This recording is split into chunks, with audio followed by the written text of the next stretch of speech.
One flood transformed art conservation from a secretive craft into a scientific discipline. I'm Nick Eigelhart, and I'm your host for this episode of The Weather Vault.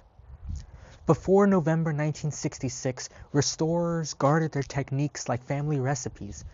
There was no common vocabulary, no shared methods, no international standards. Then the Arno River overwhelmed Florence and damaged over 14,000 artifacts in a single day. A blocking high over the Balkans had trapped a low-pressure system over central Italy for 6 weeks. October dumped nearly 200% of normal rainfall across Tuscany, and on November 3rd, the upper Arno Basin received 17 inches in just 24 hours. Warm winds would melt mountain snow, adding to the runoff. Upstream dams hit capacity and had to release. On November 4th, water reached 22 feet in one district. The flood carried something previous disasters hadn't, which was heating oil from basement fuel tanks that had been freshly filled for winter. This black toxic slurry penetrated everything it touched. Cimabue's crucifix, a 13th century masterpiece, lost 60% of its painted surface.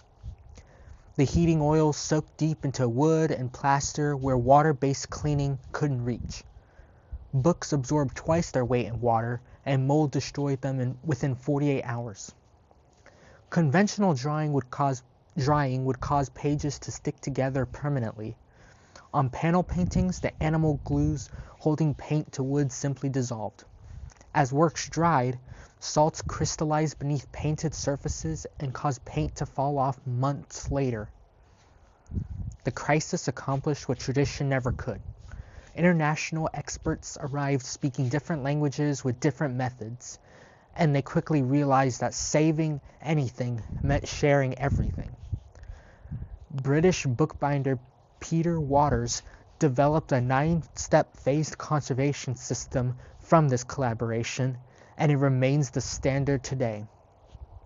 The failures with conventional book drying led directly to vacuum freeze drying techniques. New institutions would become world-leading research centers, and by 1973 the American Institute for Conservation had formed to formalize the new profession. The atmospheric conditions that trapped rainfall over Tuscany created a disaster too large for any single institution to handle alone. The heating oil made traditional methods useless.